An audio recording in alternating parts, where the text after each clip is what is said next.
¿Qué tal? Buenas tardes. Pues bueno, nuevamente con esta entrega de para Yoica me pidieron que por ser el mes de mayo pudiera hablar de la madre y por eso se llama la invitación a esta plática es agente, función, operación y papel materno. O sea, son diferentes despliegues y me pregunto, ¿hay una ley materna? Porque hay de la escuela, este, ¿cómo se llama? De donde es Slavoj Žižek, apareció una cuestión sobre la ley materna. Y eso es, digamos, se puede pensar, pero lo interesante sería si se puede pensar a partir del canon que establece Lacan. Desde otros cánones, sí, sin duda, sí. Digamos, está, o sea, infinidad de cosas que hablan de que en el origen era la madre. Pero bueno, comencemos. Cuando Lacan, en el seminario 4 empieza a introducir la idea de agente, función y operación para hablar del Edipo, lo que Lacan está intentando mostrar es que lo que tiene un papel estructurante o un papel, digamos, esto es importante, estructurante, y cuando Lacan está pensando en papeles estructurantes, lo está pensando a la manera kantiana, está pensando en cuestiones que operen no en una circunstancia cultural o social o temporal o nacional, no. Está pensando kantianamente como si fuera un concepto trascendental. Es decir, en el siglo III antes de Cristo, cómo opera el Edipo en sociedades poligámicas, poliándricas, eh, cómo opera esto con madres solteras, cómo opera esta serie de principios que él llama complejo de Edipo. Entonces, él lo que dice es que para la estructuración de la subjetividad tiene que haber una serie de agentes. Esos agentes no tienen que ser personas directamente, por ejemplo, el agente materno no tiene que ser una persona con vagina o no tiene que ser la persona que ejerció digamos, que parió, no es la madre biológica, no necesariamente. Una persona con pene o una institución infantil puede ejercer la función materna. Ese puede ser el agente. Para que la gente lo que estamos aquí hablando, por eso les decía, es de operaciones de carácter estructural, por lo mismo sincrónico y por lo mismo que están determinando la manera en que estamos sumergidos en el universo simbólico, no en una cultura en particular o en un periodo de la historia, insisto, sino en cómo vamos a inscribirnos como sujetos simbólicos, cómo nos sujetamos al orden simbólico. Y el orden simbólico no tiene que ver con un idioma, no tiene que ver con una lengua, no tiene que ver con un lenguaje, sino tiene que ver con una serie de operaciones de carácter lógico y matemático que inscriben esto que podríamos llamar los cimientos y las condiciones necesarias para que haya una subjetividad. En ese sentido, el Edipo de Lacan está diciendo, necesitamos un agente que él va a llamar, digamos, el deseo de la madre, sí, con toda esta herencia freudiana, en la que va a ir rastreando cómo, y bueno, aquí hay algún guiño a Klein y todo esto, cómo este agente tiene que desplegar una función, y esa función es la del holding, es la del soporte, es la de generar condiciones de oportunidad para que esta criatura pueda estar en el mundo, no solo sea este, eh, arrojada al mundo sin esa intermediación, ¿no? O sea, Sartre dice, y todos los existencialistas piensan que somos seres arrojados al mundo, y no se equivocan, solo que no caemos en el piso, sino en una red que es el soporte que se está generando con ese holding, con esa función materna. Esa función materna, como les decía, no tiene que ser operada por personas por la madre genitora, ni por una persona con vagina. Puede ser operada por institución, por un hombre, todo este tipo de cosas. ¿De qué se trata? De generar las condiciones de oportunidad de que esta criatura pueda seguir gestándose en esta segunda marsupia. Recuerden que los seres humanos, a diferencia de muchos otros animales, nacemos en un estado de prematuración. Eso significa que nacemos prematuros, biológicamente. Por lo mismo, el cráneo no se ha terminado de cerrar. Si naciéramos con el cráneo cerrado, no podríamos nacer por el canal de parto, no cabríamos por el canal de parto. Es necesario que nazcamos antes de que terminemos de estar bien cocinados, bien, para que pueda de alguna forma podamos nacer. ¿De acuerdo? Esta condición de prematuración tiene muchas cosas ahí atrás. Lo cierto es que entonces necesitamos de una marsupia, como los marsupiales, como los canguros, que es un poco el elemento semejante, en donde lo que es la marsupia es donde va a terminar la gestación, pero ya fuera, ¿no? Fuera porque ya dentro no podría nacer el cangurito. Entonces está dentro de la marsupia en donde está el pezón de la madre y el cangurito se está alimentando y va creciendo en la bolsa de la madre. Esa marsupia simbólica que cobija y que da el holding, el soporte a la criatura, esa es parte de lo que es la función materna. Esa función materna, además de generar esa cuestión, evidentemente está constituyendo todo aquello que lo mantiene con vida.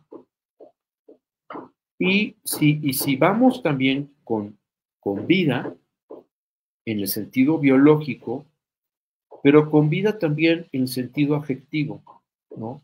Recuerden que ya hay estudios donde se veía el síndrome de hospitalismo, y ese síndrome de hospitalismo de niños que morían y no se sabía exactamente por qué, y se empezó a hacer estudios en monos, en donde se veía, por ejemplo, que el monito iba a alimentarse de un biberón que estaba en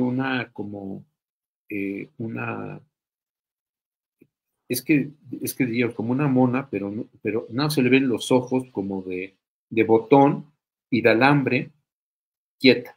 Entonces el monito iba directamente a alimentarse del chupón, pero después de terminar de alimentarse iba corriendo a otra mona que era como una mecedora llena de peluche con la misma cara, todo artificial, pero el monito necesitaba esa cuestión del movimiento, toda esa cuestión de eso para que se sintiera bien. Entonces, digo, esos estudios ya los han hecho muchos etólogos y en el caso de los humanos también se ha mostrado que entonces el holding es aquello que mantiene a la criatura viva biológicamente y viva simbólicamente.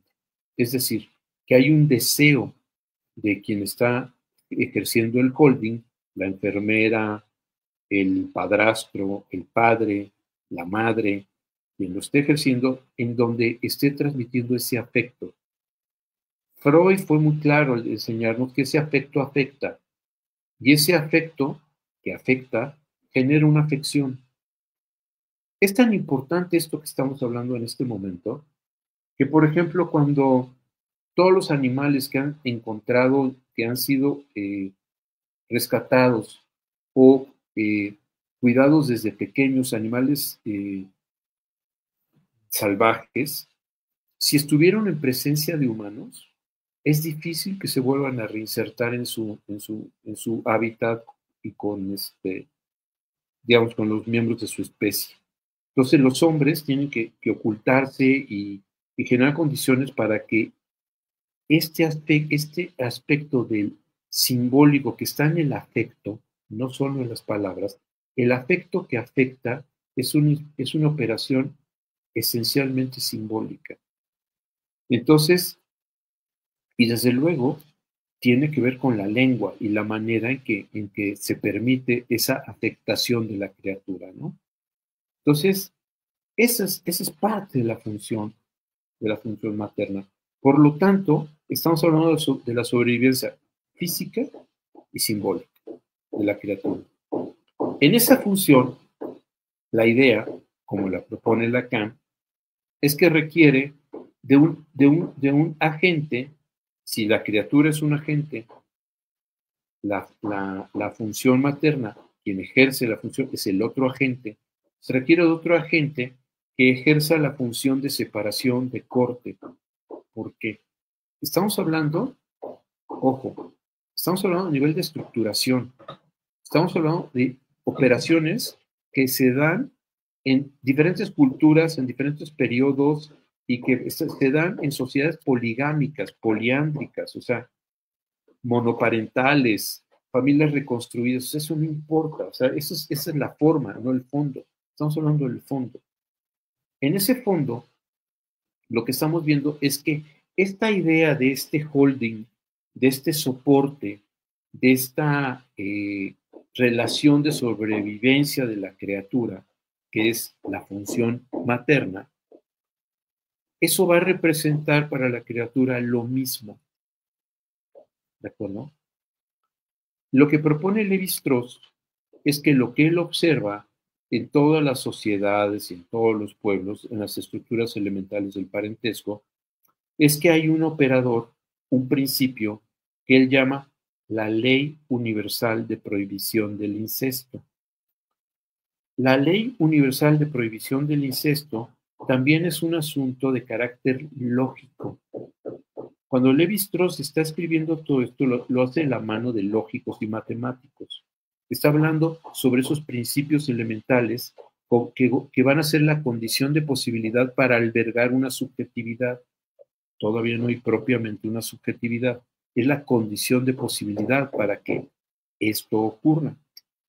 Entonces, en ese sentido, la función paterna es la del corte, la separación, inscribir la diferencia con eso mismo. ¿Me explico? Entonces no es con la madre. La ley de prohibición del incesto es separar a la criatura de lo mismo para que pueda allegarse lo distinto, lo desemejante, lo otro.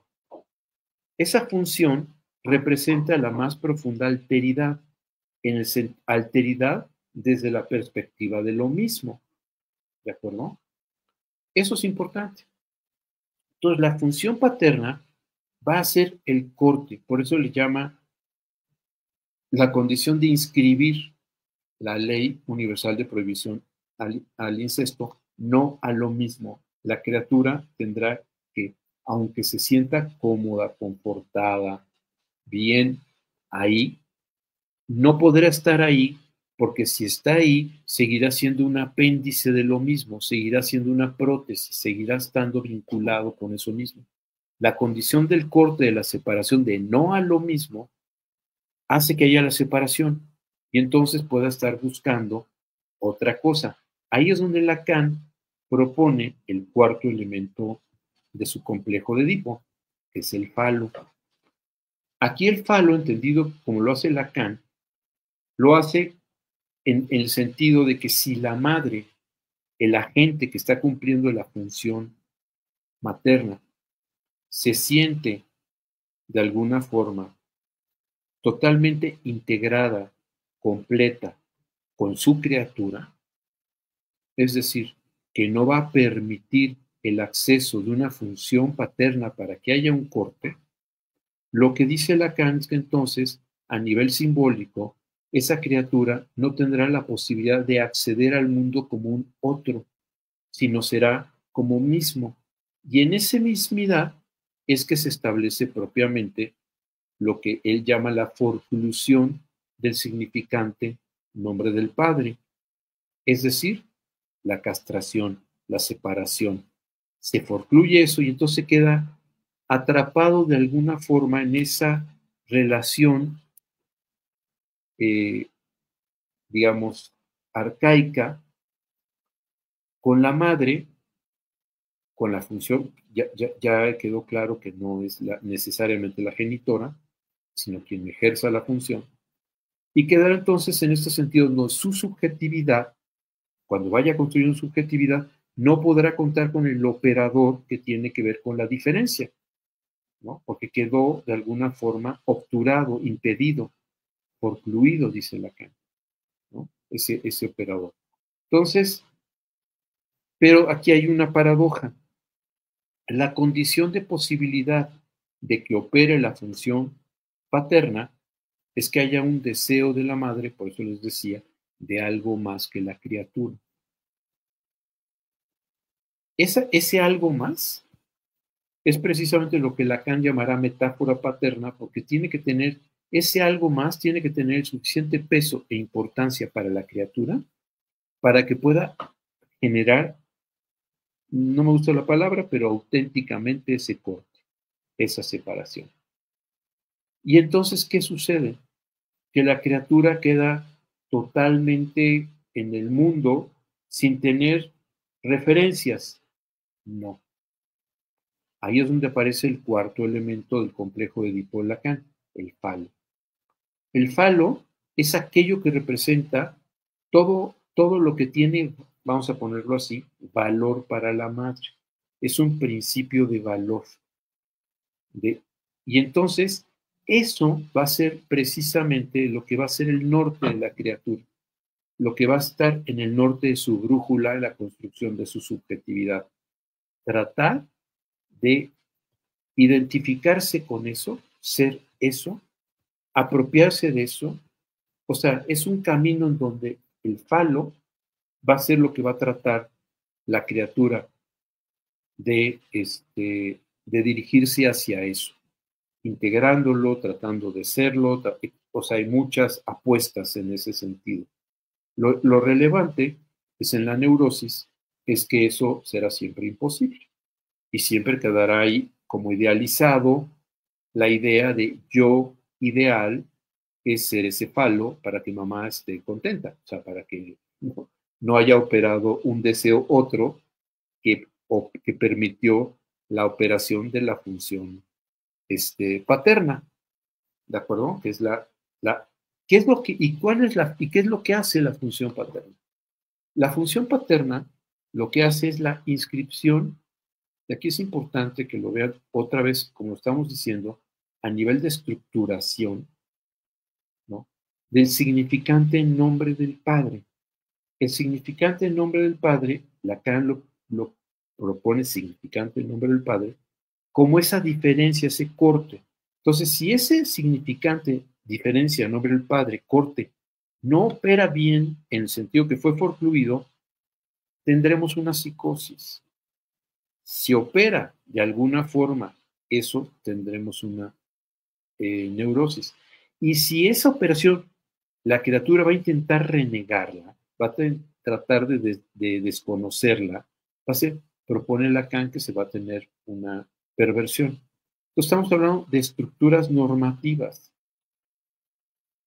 Toda la subjetividad entonces será construida a partir de esos principios lógicos y matemáticos en donde hay diferencia, no hay diferencia, hay semejanza, cómo operan ese tipo de cosas.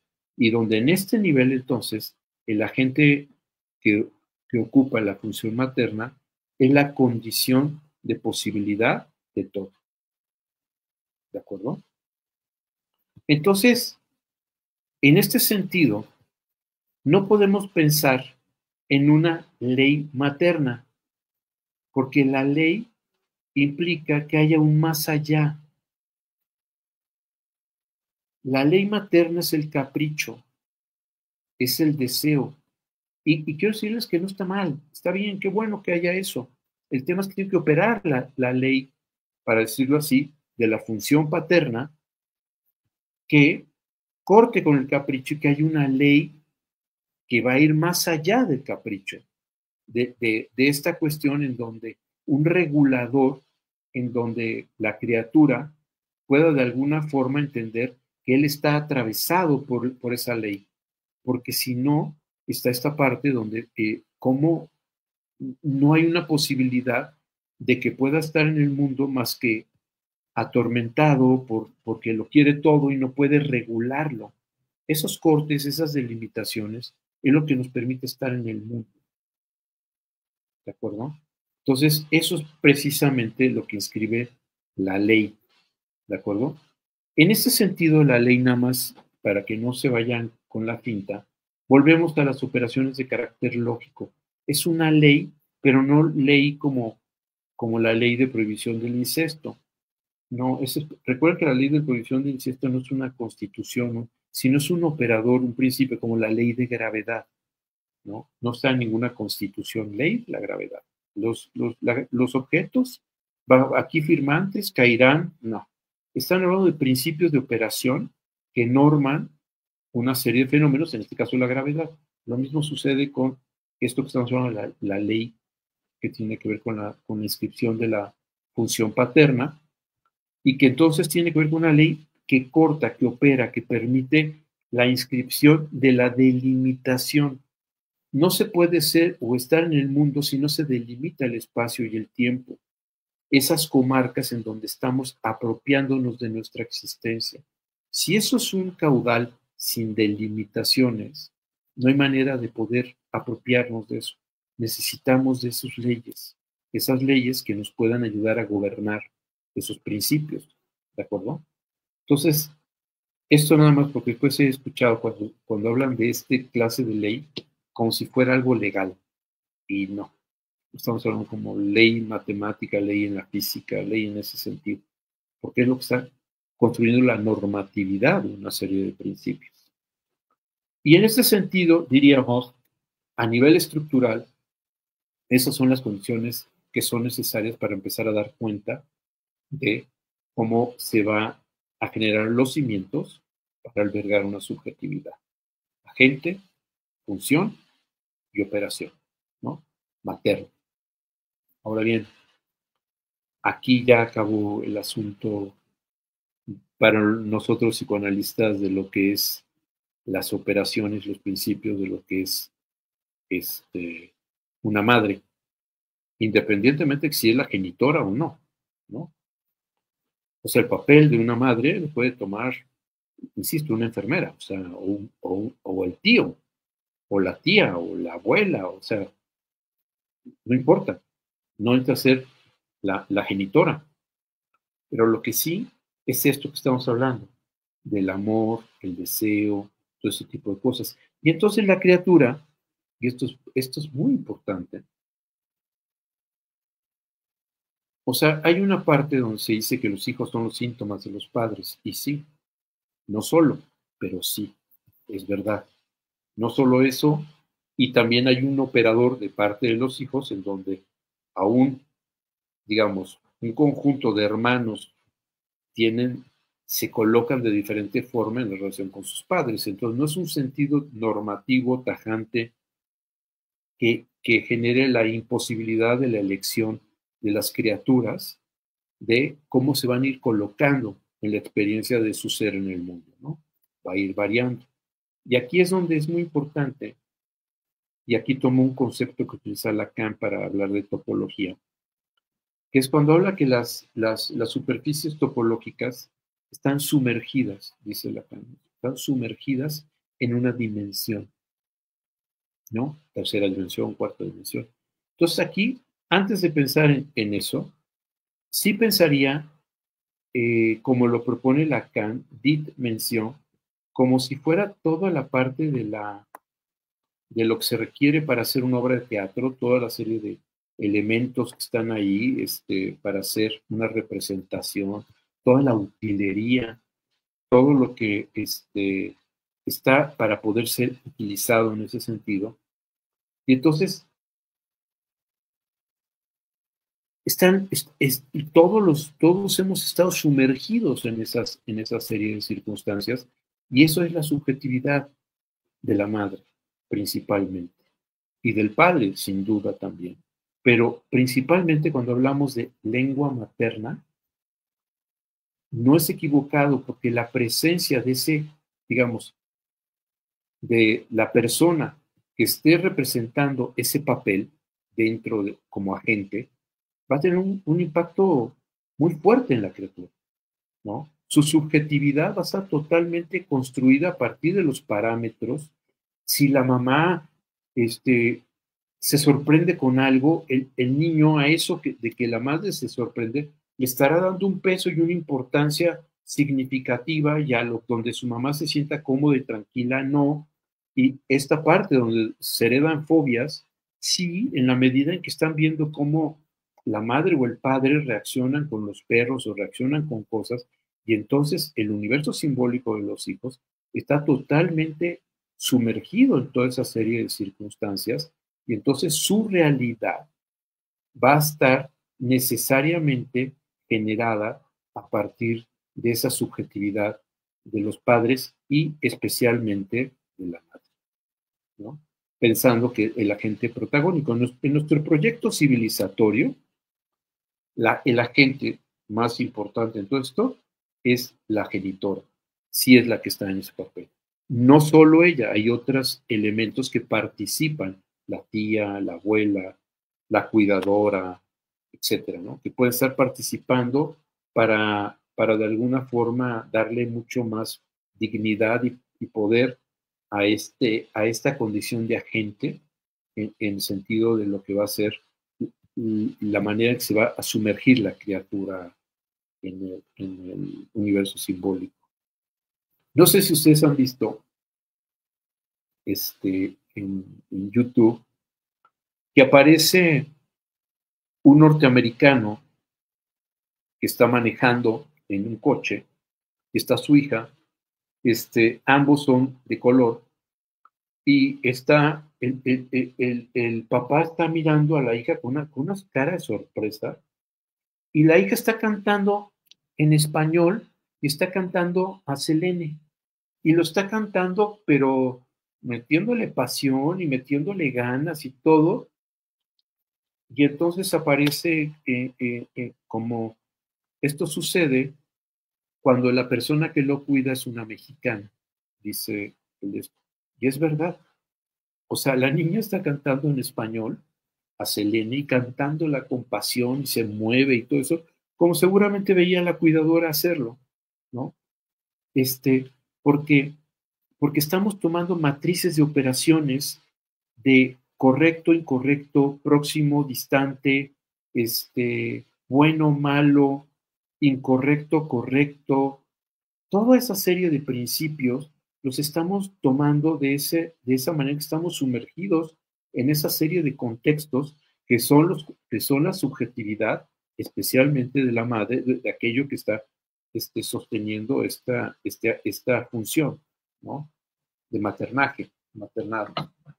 Entonces, en este sentido, obviamente por eso, la nana que le gusta a Selene y que la está cantando, pues obviamente la niña está en ese universo simbólico,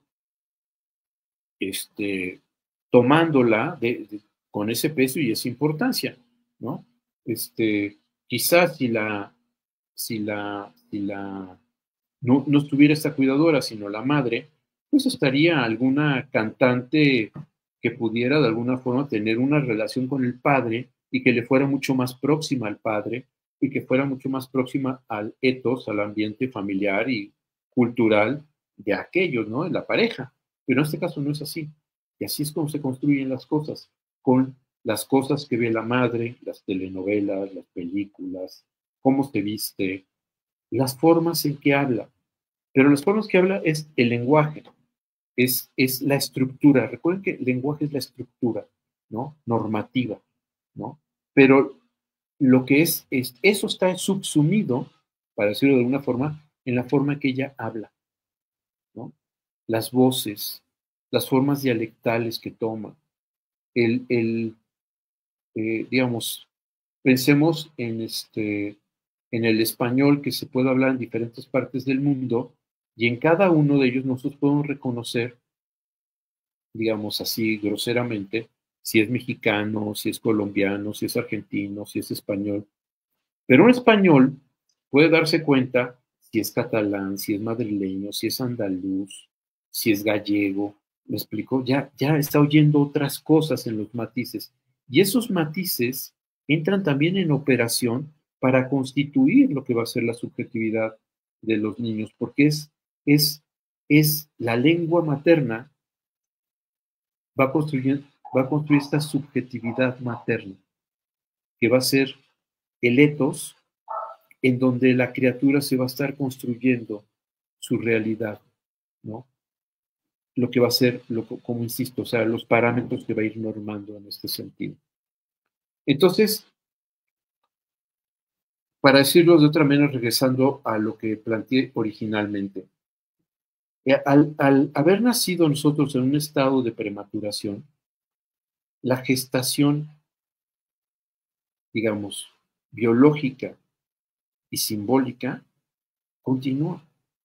Continúa y entonces los niños de 4, 5, 6 años siguen los procesos en donde el holding, la marsupia, sigue de alguna forma prefigurando y determinando una serie de cuestiones por cómo van a festejar sus cumpleaños, si es que va a haber cumpleaños, si va a haber regalos, si no va a haber regalos, si hay escasez, si toda esa serie de condiciones van a estar ahí generando el performance que generalmente es lo que como tenemos que entender este universo simbólico, que es la subjetividad de la madre, ¿no? Un performance en este sentido.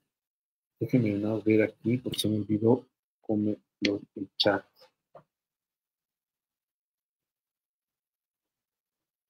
Perdón. De hecho, en la perversión, efectivamente, hay muchas formas de la perversión. Todos somos perversos. Freud propone que somos perversos polimorfos. Y la perversidad polimorfa lo está pensando en donde no somos animalitos del bosque. La condición simbólica, en términos de Lacan, nos muestra que no tenemos una sexualidad copulativa ni procreativa. Tenemos una sexualidad que está totalmente construida simbólicas y que la puede convertir en una acción de placer, recreativa, o sea, hay una serie de principios que ya están gobernando eso. Todo eso lo llama Freud perversidad polimorfa. El beso propone Freud que es un elemento claramente perverso, ¿no? Entonces, nada más estructuralmente, digamos, la perversión estructural y la perversidad son cosas diferentes. Un perverso no necesariamente tiene perversidad, no necesita ser un sociópata o un o sea, no. O sea, simplemente su estructura de forma de relacionarse en el mundo puede ser un artista genial o un científico impresionante. O sea, nada más pensamos socialmente que un perverso, pero nos ayuda mucho pensar como lo propone Lacan, perversión, como una versión del significante nombre del Padre. Eso es una perversión, una versión del significante nombre del Padre. No es que sea malo o se ría, no, ni golpea, ni es sádico o masoquista. Sí, claro, claro. Puede ser que varios agentes intervengan en la cuestión de la constitución de lo que va a ser el universo simbólico de la criatura, sin duda. Y también en esto que estamos hablando, incluso, eh, o sea, por ejemplo, la escuela ya es tardío cuando un niño está en la escuela. Estamos hablando de la estructuración, y esto es muy temprano. Pero en esos momentos tempranos pueden intervenir un chorro de agentes, no solo el materno.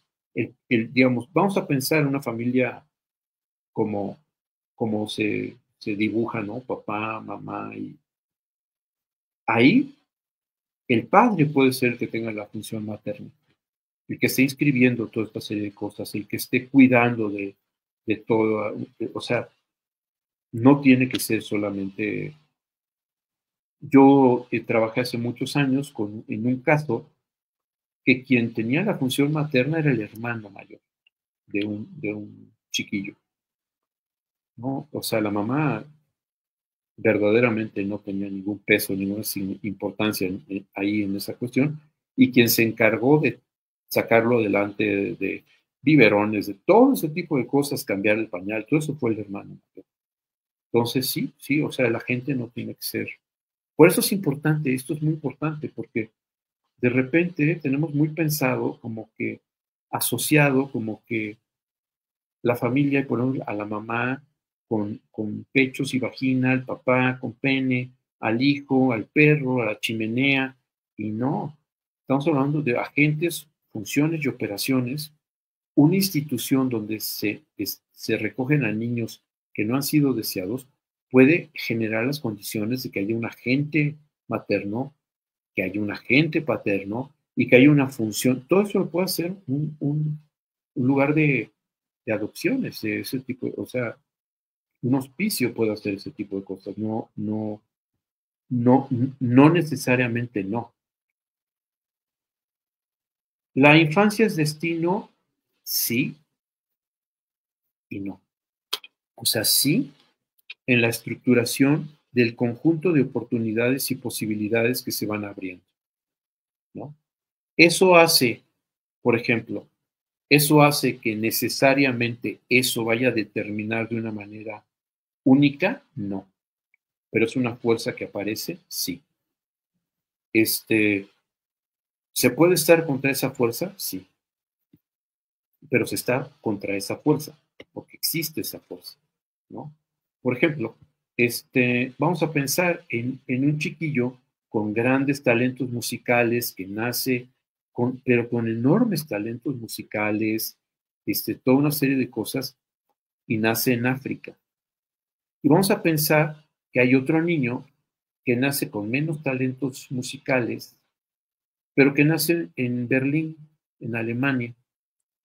Es quizá la serie de oportunidades a partir de esto que estamos hablando, de la subjetividad y todo este tipo de cosas, que le abran más posibilidades y puertas al de Berlín que al de África. ¿El de África quedará condenado e imposibilitado? No, no, claro que no. Pero el trabajo que tendrá que hacer es mucho más fuerte, mucho más difícil. Tendrá que estar haciendo toda otra serie de cosas que el otro no. Ese es a lo que me refiero. Esas son las funciones de estructura. Entonces van generando, recuerden que en psicoanálisis decimos que no hay casualidad psíquica, hay causalidad psíquica. Las estructuras de causalidad son una serie de condiciones que van armando toda la cuestión en donde el síntoma que yo tengo, mis padecimientos, mis fobias, mis inhibiciones, mis angustias, fueron trabajadas por mí. Yo he trabajado duramente en eso. No hay un Dios maligno que, bueno, me las echó. No, así queremos verlas, ¿no? Como almas bellas, sorprendidas de las cosas que nos pasan. Pero en realidad somos arquitectos y artífices de todo lo que nos pasa. En ese sentido es esta parte de este juego, entre comillas, con el destino, donde no es un destino como el de las Moiras ya escrito, ¿no? No, pero que ejerce una fuerza impresionante, sí. Con la que uno puede oponerse, sí, ¿no? O sea, pero ahí está.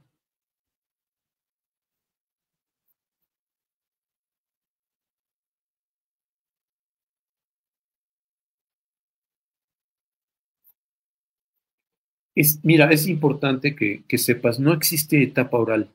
No existe etapa oral, etapa anal, etapa fálica. Lo pensamos así porque pedagógicamente nos ayuda a pensarlo así, pero no es así. El momento en que la criatura está en la etapa oral se está en el pezón, pero también se está en la mamila. O sea, eso es la oral, ¿no? Y simultáneamente, si lo bañan, se está tocando la piel.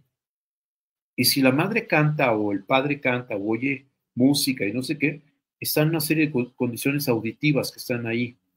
Si hace frío o calor, toda la sensibilidad de la temperatura está ahí.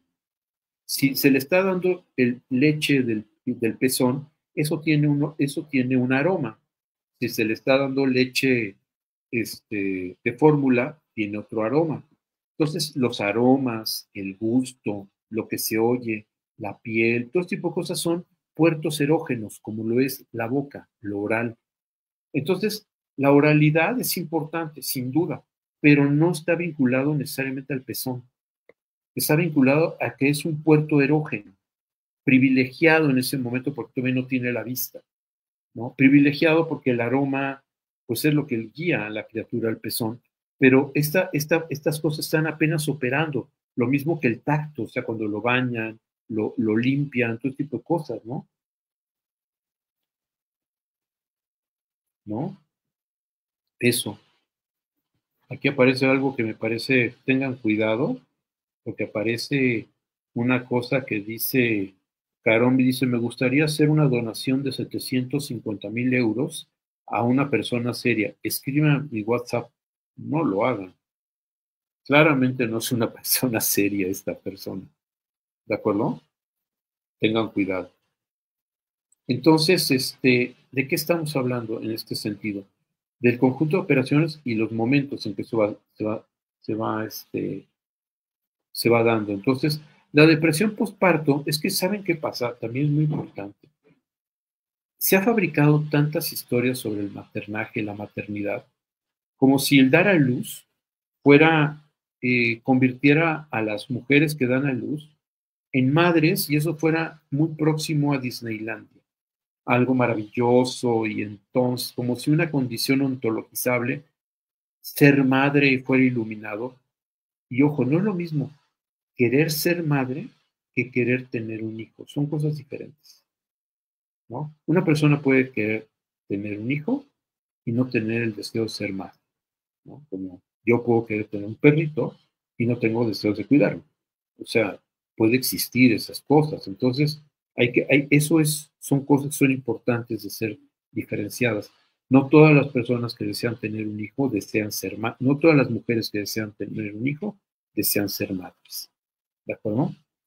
Pero las que sí y que tienen la depresión postparto, pues eso,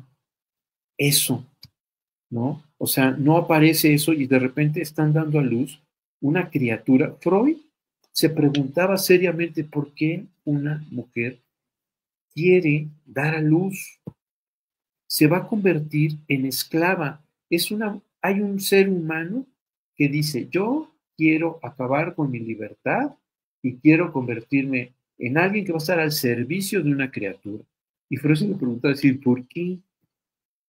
Ahí es donde interviene una serie de elementos, el amor, toda una serie de cosas que ayudan a entender por qué una persona decide hacer eso.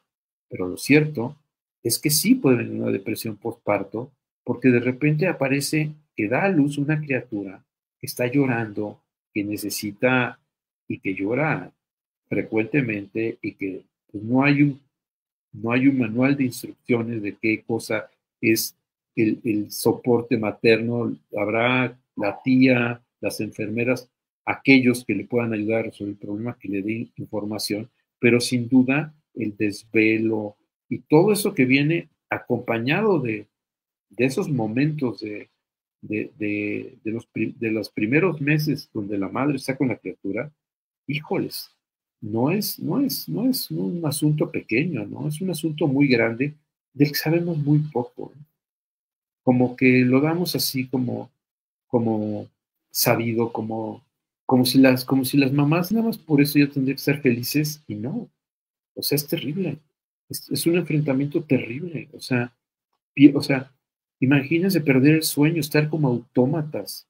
No sé si han visto incluso ahí donde se ve a la mamá ya toda ahí dándole el biberón en la oreja, porque ya no sabe ni qué onda. Y así es. Entonces, pero lo que quiero decirles es que finalmente esa angustia de esa depresión postparto, si se generan las condiciones para que ella vaya ejerciendo este papel, ese rol de maternaje, la gente, la función y la operación puede ejercerlos cualquier otro agente. Pero en este sentido, para que ella pueda ocupar ese papel, pues lo puede ir ocupando y puede, o sea, todo dejará marcas. Pero algo, por ejemplo, el mayor daño que se le puede dar a un niño es la sobreprotección. Una madre totalmente sobreprotegiendo a la criatura, lo que hace es destruirla. Le impide lo que decíamos el otro, lo distinto, lo de semejante. Le impide poder salir al mundo estrictamente y se queda de alguna forma como su falo, como una prótesis de ella, sin una existencia propia, independiente. Entonces, no es pequeño el daño que se genera, digamos, de estas supermamás así, ¿no? Desde luego también están las madres estragos, que al sumergir a estas criaturas en esta subjetividad y que su propia subjetividad está totalmente torturada, porque ser madre no significa más que, en este caso, si no se está ejerciendo la función, pues no por haberse dado a luz, lo que decía, ya se desea ser madre. Pues muchas mujeres tienen hijos y no necesariamente les están transmitiendo lo mejor. Puede ser que los detesten, que estén enojados y son violentas, crueles. Hay madres estragos terribles. Entonces, eso es parte de lo que traía yo para ustedes. Espero que lo puedan disfrutar y que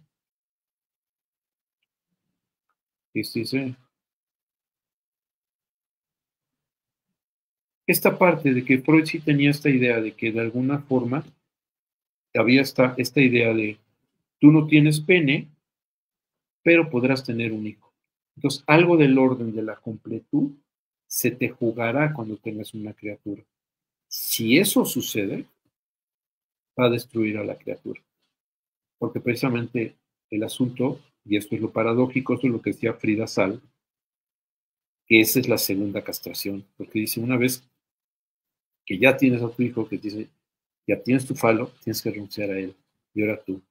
Entonces, es lo que decía ella de la doble castración en este sentido. Primera, y después en sentido de aceptar que la criatura se va a ir.